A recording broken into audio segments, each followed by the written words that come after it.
The future of cardiology is unfolding, and the recent advancements in cardiology have made a significant impact the way heart diseases are treated. Hi, this is Dr. Lakshmi, and you're watching Yashoda Hospital's The Health Talk session, where all your health-related queries are answered here. So let's discuss and know more about the latest advancements in cardiac care in our today's episode. Joining our discussion today is Dr. Gopi Krishna Rairi, Senior Interventional Cardiologist from Yashoda Hospital's High-Tech City. Welcome to the program, Doctor. Hello.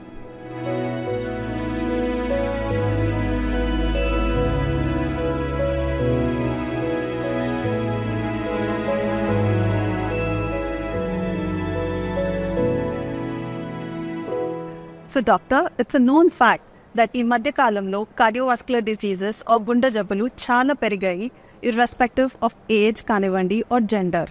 So ఈ paradigm shift ఎందువలన అంటారు? మంచి ప్రశ్న అడిగారండి. ఏంటంటే చాలామందికి ఈ మధ్య కాలంలో మనం వింటున్న వార్త ఏంటంటే సడన్లీ అప్పటి వరకు ఆరోగ్యంగా ఉన్న వాళ్ళు అకస్మాత్తుగా మరణించడం, స్పెషల్లీ యంగర్ ఇండివిజువల్స్ చాలా తక్కువ వయసులోనే చనిపోయారు, నడుచుకుంటూ వెళ్ళి ఒకటేసారి పడిపోయారు, లేకపోతే లేడీస్లో అంటే ఆడవాళ్ళల్లో కూడా ఈ మధ్య చిన్న ఏజ్లోనే మరణాలు సంభవించడం చూస్తున్నాం. ఇది వినడానికి చాలా ఆశ్చర్యకరంగా ఉంటుంది, కానీ ఇది వాస్తవం. ఈ మధ్య కాలంలో సడన్లీ చాలామంది చిన్న వయసులోనే చనిపోతున్నారు అనే వార్తలు వినడానికి మెయిన్ కారణం ఏంటంటే కార్డియోవాస్కులర్ డిసీజెస్ అంటే హార్ట్కి సంబంధించిన వ్యాధులు చాలా ప్రబలంగా ఉన్నాయి ఈ సొసైటీస్లో. ఎందుకు ఈ మార్పు జరుగుతుంది అంటే మన యొక్క ఇండస్ట్రియలైజేషన్తో పాటు లేదా గ్లోబలైజేషన్తో పాటు చాలా రకంగా మార్పులు సంభవిస్తున్నాయి. ఎందుకు ఈ మార్పులు సంభవిస్తున్నాయంటే ఇండస్ట్రియలైజేషన్ ఎప్పుడు జరిగిందో దాంతోపాటు ఫుడ్ అవైలబిలిటీ పెరుగుతుంది, దాంతోపాటు జాబ్ అవైలబిలిటీతో పెరుగుతుంది, దాంతోపాటు స్ట్రెస్ లెవెల్స్ పెరుగుతాయి, కాంపిటీషన్ పెరుగుతుంది, డెవలప్మెంట్ పెరుగుతుంది. సో వీటితో ఏం చేస్తారు, ఎక్కువ ఫుడ్ తీసుకుంటున్నారు. ఈ కూర్చునే జాబ్లు సెడెంటరీ లైఫ్ స్టైల్స్ అంటే జాబ్స్ అన్నీ ఎక్కువ కూర్చొని చేసే ఉంటున్నాయి కాబట్టి ఎగ్జర్షన్ తగ్గిపోతుంది. So whatever calories we are consuming that leads to obesity అంటే లావు పెరగడము, బరువు చాలా ఎక్కువ కావడము, దానివల్ల బాడీలో చాలా హార్మోన్స్ చేంజెస్ వచ్చేసి డయాబెటీస్ అనేది బాగా పెరిగిపోతుంది. దాంతోపాటు ఎక్కువ ఫుడ్ వల్ల సాల్ట్ కన్జంప్షన్ వల్ల హైపర్ టెన్షన్ పెరుగుతుంది. స్ట్రెస్ లెవెల్స్ బాగా పెరగడం వల్ల స్ట్రెస్ హార్మోన్స్ బాడీలో చాలా మెటబాలిజం మార్పులు సంభవిస్తున్నాయి. దాంతోపాటు స్ట్రెస్ని అవాయిడ్ చేయడానికి, ఆ స్ట్రెస్ని తగ్గించుకోవడానికి చాలా మంది వేరే వేస్ని వెతుక్కుంటున్నారు. స్పెషల్లీ మంచి వేస్ అయితే పర్లేదు, అంటే మెడిటేషన్, యోగా, లేకపోతే సమ్ బుక్ రీడింగ్ ఇట్లాంటి హ్యాబిట్స్ ఉన్న వాళ్ళు నో ప్రాబ్లం. బట్ చాలామంది ఏంటంటే ఈ హై కల్చర్స్ అంటే ఎక్కువ మంది ఆల్కహాల్ కన్జ్యూమ్ చేయడము, లేకపోతే స్మోక్ తీసుకోవడము, లేకపోతే డ్రగ్స్ అడిక్ట్స్ కావడము, వీటి వల్ల ఏమవుతుందంటే ఇవన్నీ కూడా చాలా టాక్సిన్స్ బాడీలో రిలీజ్ చేస్తాయి. ఇవన్నీ యాడెడ్ టు దట్ అంతకుముందు నేను చెప్పిన risk factors diabetes, hyper tension, ఏదైతే సెడెంటరీ లైఫ్ స్టైల్, ఒబేసిటీ అంటే లావు పెరగడంతో పాటు ఈ టాక్సిన్స్ బాడీలో యాడ్ అవ్వడం వలన బ్లడ్ వెజల్స్ అంటే రక్తనాళాల్లో పూడికలు ఏర్పడతాయి. ఈ పూడికలు ఏర్పడడం వల్ల ఏమవుతుందంటే హార్ట్కి రక్తనాళాల్లో పూడికలు ఏర్పడడం వల్ల హార్ట్ బ్లడ్ సప్లై తక్కువయ్యి హార్ట్ అటాక్స్ రావడం జరుగుతుంది.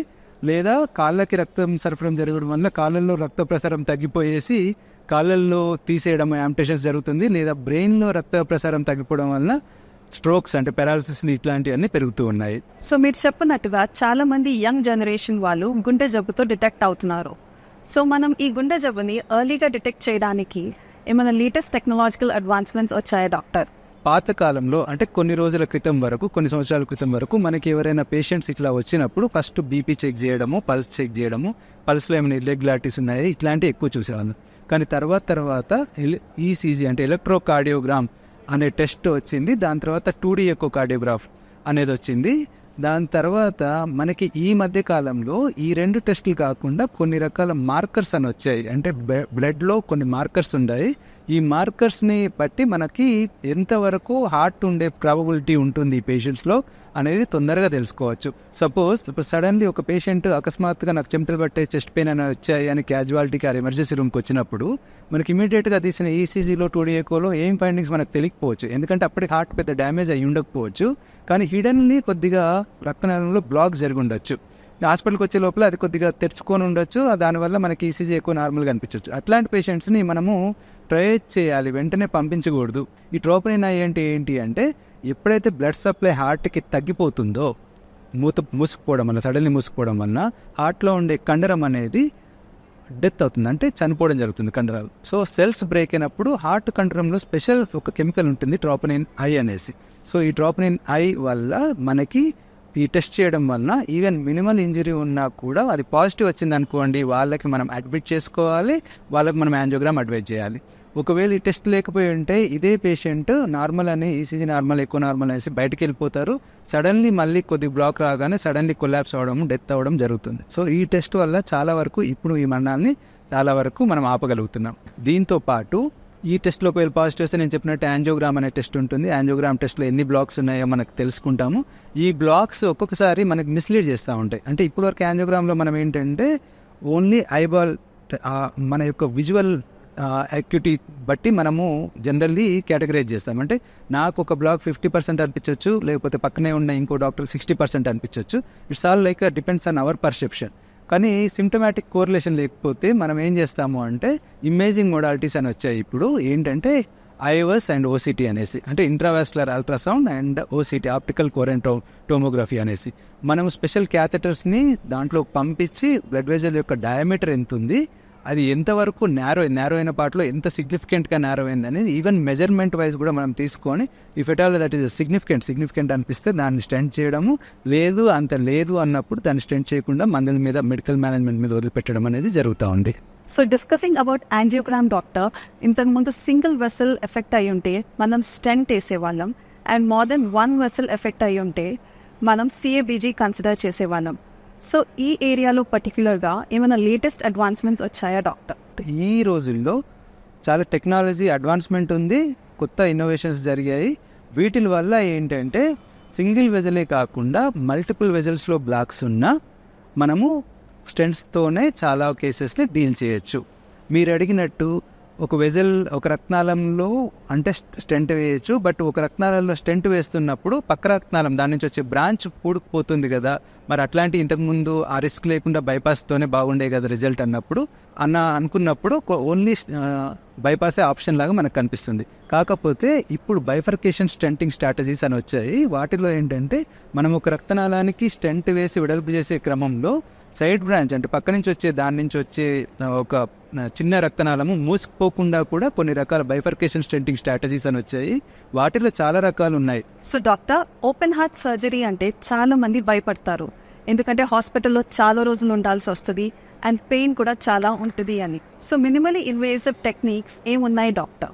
ఈవెన్ ఓపెన్ హార్ట్ సర్జరీస్లో కూడా చాలా అడ్వాన్స్మెంట్స్ వచ్చాయి. వాళ్ళల్లో కూడా లెంత్ ఆఫ్ ద స్టేన్ తగ్గించుకోవడానికి minimal invasive surgeries, keyhole surgeries అని చాలా రకాల టెక్నాలజీస్ వచ్చాయి.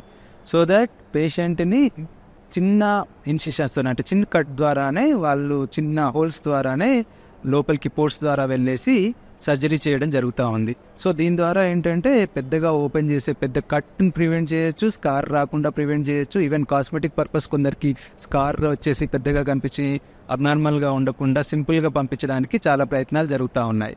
కాకపోతే ఈ సర్జరీ ఇట్సెల్ఫ్ అంటే ఈ సర్జరీస్ని కూడా అవాయిడ్ చేయడానికి చాలా రకాల మినిమల్లీ ఇన్వాజివ్ టెక్నిక్స్ వచ్చాయి.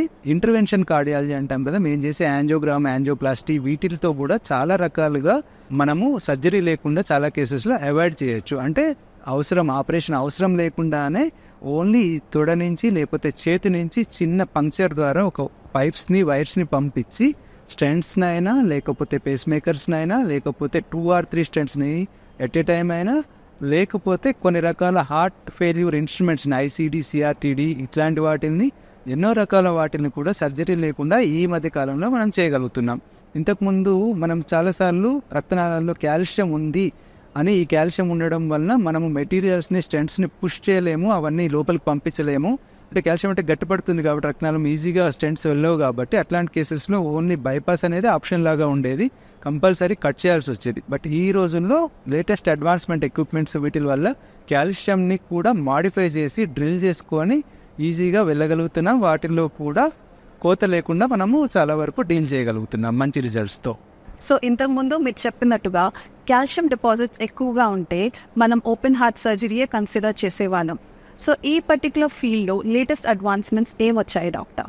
డెఫినెట్లీ వచ్చాయండి. దానివల్లనే ఇట్లాంటి వాటిల్లో కూడా మనం సర్జరీ లేకుండా ఓన్లీ ఇంటర్వెన్షనల్ పద్ధతుల్లోనే మనం డీల్ చేయగలుగుతున్నాం.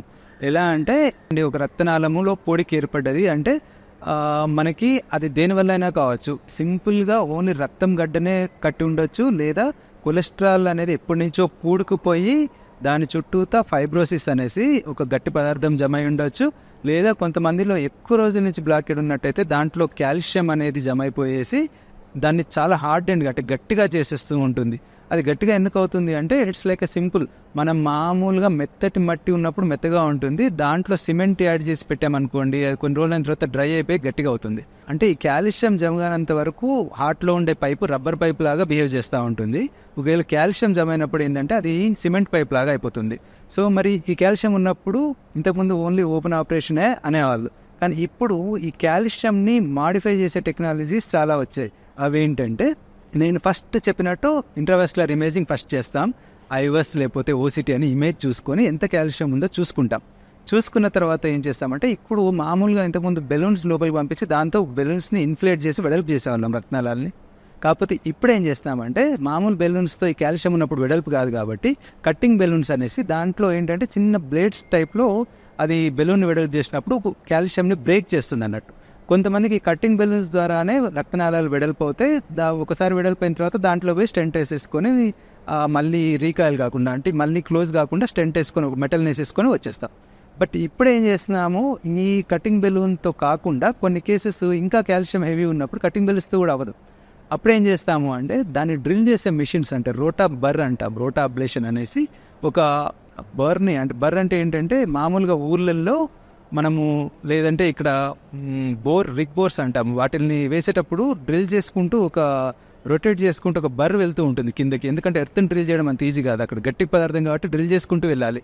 సో ఒకవేళ మీరు అది చూసినట్టయితే సేమ్ సిమిలర్ టైప్ ఆఫ్ బర్ అని ఉంటుంది. ఆ బర్ని మనము రక్తనాళంలోంచి హార్ట్కి పంపించేసి రక్తనాళాలను డ్రిల్ చేసుకుంటూ వెళ్తుంది. ఇది కాల్షియం ఈజీగా బ్రేక్ డౌన్ చేసేసి కాల్షియాన్ని కంప్లీట్గా బ్రేక్ డౌన్ చేసేసి రక్తనాళాన్ని ఫ్లాబీగా వస్తుంది. So thank you doctor. హార్ట్కి సంబంధించిన చాలా ప్రాబ్లమ్స్ మీరు చాలా బాగా ఎక్స్ప్లెయిన్ చేశారు మా ప్రేక్షకులకు. సో ఈ ఎపిసోడ్ ఎండ్ చేసే ముందు మీరు ఏం మెసేజ్ ఇవ్వాలనుకుంటున్నారు? మెయిన్ నేను చెప్పే మెసేజ్ ఏంటంటే అండి, మీ క్వశ్చన్లోనే ఫస్ట్ క్వశ్చన్లో ఒక మంచి పాయింట్ ఉంది. ఎందుకంటే రీసెంట్ ట్రెండ్స్ చాలా షిఫ్ట్ అయ్యాయి ఓల్డర్ ఏజ్ నుంచి యంగర్ ఏజ్కి. అది ఎందుకు జరుగుతుంది అన్నారు కదా, మెయిన్ ఆ పాయింట్నే స్ట్రెస్ చేయాలనుకుంటున్నారు. ఎందుకంటే సొసైటీకి మనకి ఏదైనా బెనిఫిట్ ఇవ్వాలి అంటే వాళ్ళల్లో ఒక మంచి మార్పుకి మనము నాంది పలకాలి. అది ఎలా జరుగుతుంది అంటే మనం ఒక మంచి ఇన్ఫర్మేషన్ని మన సొసైటీకి ఇచ్చినప్పుడే. సో చాలామందికి నేను చెప్పినట్టుగా ఈ లైఫ్ స్టైల్ చేంజెస్ వల్లనే డిసీజెస్ వస్తున్నాయి కాబట్టి మనము అక్కడి నుంచి prevention is better than cure అని మనకు తెలుసు కాబట్టి వ్యాధిని మనం రాకుండా చేయడమే నివారణ అనేది చాలా ముఖ్యం ట్రీట్మెంట్ కంటే. సో అందుకోసం నివారణ చర్యల్లో భాగంగా మెయిన్లీ హెల్దీ లైఫ్ స్టైల్స్ని అడాప్ట్ చేసుకోవడం, దాంతోపాటు ఈ ఒబేసిటీ రాకుండా మనము మంచి డైట్ని సెలెక్ట్ చేసుకోవాలి. అంటే చాలామందికి డైట్ ఎట్లా తీసుకోవాలో తెలియదు. ఫైబర్ డైట్స్ తీసుకోవడము, వెజిటబుల్స్, గ్రీన్ లీఫీ వెజిటబుల్స్ తీసుకోవడము, ఒకవేళ నాన్ వెజ్ తీసుకోవాలంటే రెడ్ మీట్ని అవాయిడ్ చేసేసి ఎగ్ వైట్ని ప్రిఫర్ చేయొచ్చు, లేదా ఫిష్ తీసుకోవచ్చు, లేదా చికెన్లో అయితే స్కిన్ లేకుండా ఓన్లీ కర్రీస్ లాగా వండుకొని తినడం బెటర్. ఎందుకంటే ఆయిల్తో ఫ్రైడ్ చేస్తే స్పెషల్లీ రిఫైన్డ్ ఆయిల్స్ అనేది చాలా ఇప్పుడు కల్పిట్ లాగా చెప్తున్నారు. దాంతోపాటు డయాబెటీస్ ఉన్న వాళ్ళు వాకింగ్ చేసుకోవాలి, హైపర్ టెన్షన్ ఉన్న వాళ్ళు సాల్ట్ తగ్గించుకోవాలి, డయాబెటీస్ ఉన్న వాళ్ళు కార్బోహైడ్రేట్స్ అంటే పిండి పదార్థాలని మైదా అయినా లేకపోతే రిఫైన్డ్ రైస్ తీసుకోవడం తగ్గించాలి. ఎందుకంటే బాగా వైట్ రైస్ అనేది కోటింగ్ని తీసేసుకొని బ్రాన్ అంతా పొట్టంతా వెళ్ళిపోయి దాంట్లో విటమిన్స్ థైమిన్, పైరోపాస్పేట్ అనేది థైమిన్ యొక్క విటమిన్ వెళ్ళిపోవడం వలన డైజెషన్ మనం తీసుకున్న క్యాలరీస్ అట్లనే ఉండిపోతే క్యాలరీస్ అక్యుమిలేషన్ జరుగుతుంది. క్యాలరీస్ని బ్రేక్ డౌన్ చేయాల్సిన అవసరమైన థైరోపాస్పేట్ అనే థైమిన్, పైరోపాస్పేట్ ఎంజైమ్ అనేది థైమిన్ లేకపోవడం వలన ఓన్లీ మనం తీసుకునే క్యాలరీస్ ఏంటంటే బాడీలో జమ అయిపోవడం వలన ఎక్కువ ఒబేసిటీకి కారణమవుతా ఉంది. సో దాంతోపాటు మంచి విటమిన్స్ తీసుకోవాలంటే తాజా పళ్ళు, కూరగాయలు తీసుకోవాలి. వాకింగ్ పర్ వీక్ అంటే 5 days ఇన్ ఏ వీక్ చేయాలి, డేలో 30 days చేస్తే సరిపోతుంది. So that concludes our today's episode on recent advancements in cardiac care, and I hope this episode was informative and enlightening, and don't forget to join us for next week as well. Until then, take care and stay healthy. Thank you.